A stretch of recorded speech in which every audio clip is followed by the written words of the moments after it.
ಭ್ರಷ್ಟಾಚಾರ ಅಧಿಕಾರಿಗಳ ವಿರುದ್ಧ ಸಿಡಿದಿರುವಂತಹ ಲೋಕಾಯುಕ್ತ ಇದೀಗ ಮತ್ತೊಂದು ಶಾಕ್ ಅನ್ನು ಕೊಟ್ಟಿದೆ. ಖಾಕಿ ತೊಟ್ಟ ಭ್ರಷ್ಟಾಚಾರಿಗಳಿಗೆ ಶಾಕ್ ಕೊಟ್ಟಿರುವಂತಹ ಕೋರ್ಟ್, ರಾಜ್ಯ ಪೊಲೀಸ್ ಇಲಾಖೆಯಲ್ಲಿ ಹೆಚ್ಚುತ್ತಾ ಇದೆ ಭ್ರಷ್ಟಾಚಾರ.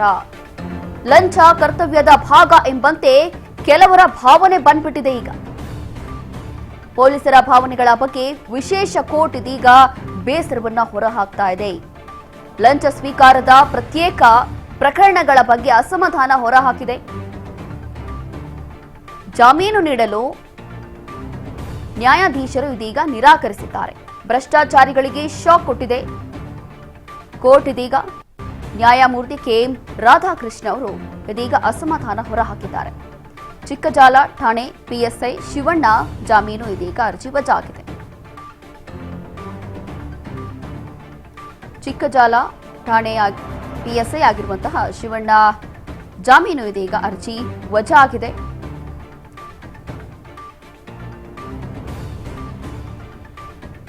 ಅದರಲ್ಲೂ ಕೂಡ ನಮ್ಮ ರಾಜ್ಯ ಪೊಲೀಸ್ ಇಲಾಖೆಯಲ್ಲಿ ಭ್ರಷ್ಟಾಚಾರ ಹೆಚ್ಚುತ್ತಾ ಇದೆ.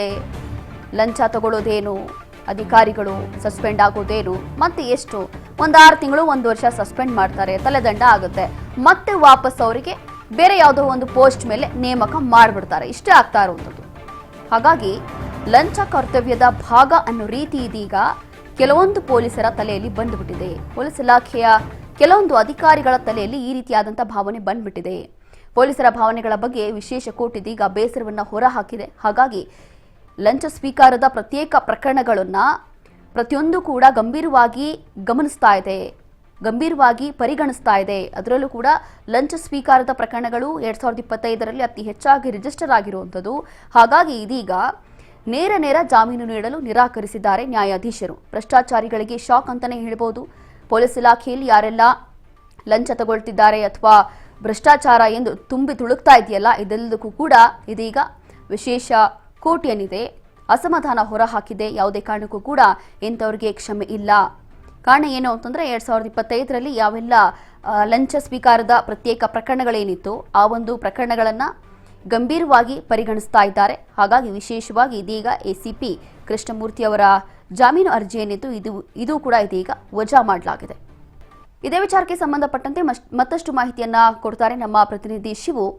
ನೋಡ್ತಾ ಇದ್ದೀವಿ, ಇಲ್ಲಿ ಒಂದು ಕಡೆ ಎಸಿಪಿ ಕೃಷ್ಣಮೂರ್ತಿ ಅವರ ಜಾಮೀನು ಅರ್ಜಿ ಕೂಡ ಇದೀಗ ವಜಾ ಆಗಿರುವಂಥದ್ದು, ಮತ್ತೊಂದು ಕಡೆ 2025ರಲ್ಲಿ ಅತಿ ಹೆಚ್ಚಾಗಿ ಈ ಒಂದು ಲಂಚ ತಗೊಂಡಿರುವಂತಹ ಪ್ರಕರಣಗಳು, ಅದು ಕೂಡ ಪೊಲೀಸ್ ಇಲಾಖೆಯಲ್ಲೇ, ನಮ್ಮ ರಕ್ಷಣೆ ಕೊಡುವಂತಹ ಪೊಲೀಸ್ ಇಲಾಖೆಯಲ್ಲೇ ಇಂಥ ಪ್ರಕರಣಗಳು 2025ರಲ್ಲಿ ಅತಿ ಹೆಚ್ಚಾಗಿ ನಾವು ನೋಡಿದ್ದೀವಿ. ಹಾಗಾಗಿ ಒಂದು ರೀತಿಯಾಗಿ ಅಸಮಾಧಾನ ಹೊರಹಾಕುವ ಮೂಲಕ ಯಾವುದೇ ಕಾರಣಕ್ಕೂ ಇಂಥವರಿಗೆ ಕ್ಷಮಾಪಣೆ ಇಲ್ಲ ಅನ್ನುವಂಥ ಮೆಸೇಜ್ ಅನ್ನ ಕೊಟ್ಟಿದ್ದಾರೆ ಇದೀಗ ಕೋರ್ಟಿಂದ. ಹಾಗಾಗಿ ಏನಿದೆ ಹೆಚ್ಚಿನ ಮಾಹಿತಿ?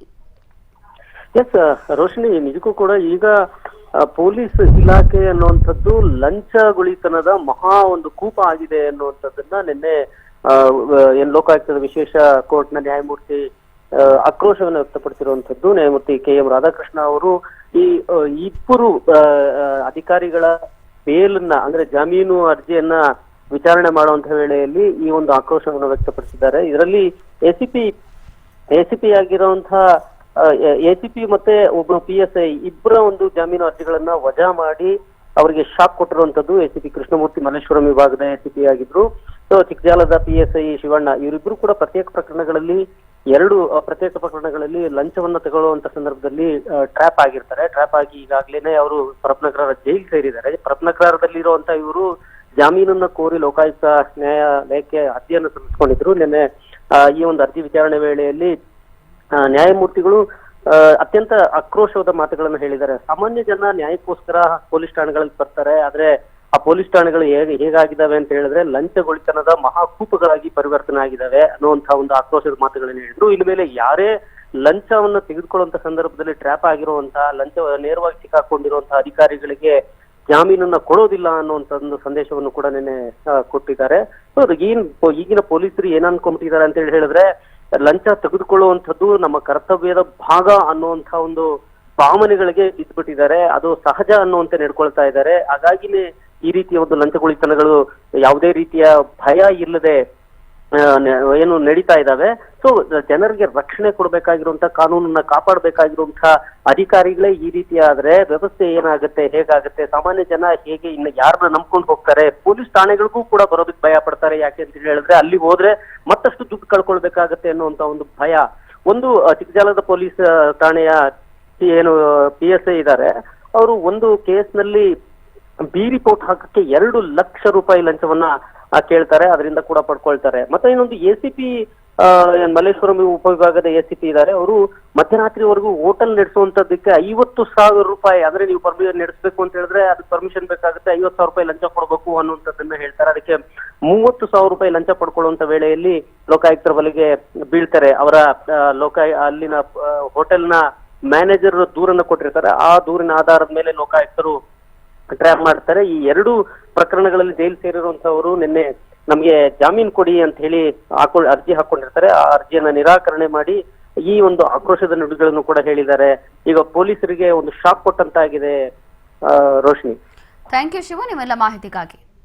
ಎಸ್ ನೋಡಿ, ಇಷ್ಟು ದಿನ ಭ್ರಷ್ಟಾಚಾರ ಏನು ನಡೀತಾ ಇತ್ತು ನಮ್ಮ ಪೊಲೀಸ್ ಇಲಾಖೆಯಲ್ಲಿ, ಅದರಲ್ಲೂ ಕೂಡ ನಮ್ಮ ಪ್ರತಿನಿಧಿ ಶಿವು ಎಲ್ಲವೂ ಕೂಡ ವಿವರಿಸ್ತಾ ಇದ್ರು. ಅಂತಂದರೆ ನಮಗೆ ರಕ್ಷಣೆ ಕೊಡಬೇಕಾಗಿರುವಂಥ ಪೊಲೀಸ್ ಇಲಾಖೆ ಪೊಲೀಸವರೇ ಇಂತಹ ಒಂದು ಕೆಲಸಗಳಲ್ಲಿ ಭಾಗಿಯಾಗ್ತಿದ್ದಾರೆ. ಅದರಲ್ಲೂ ಕೂಡ ಇದೇನು ಹೊಸ ವಿಚಾರ ಅಲ್ಲ, ಖಂಡಿತವಾಗಿ ಇದು ಹೊಸ ವಿಚಾರ ಅಲ್ಲ.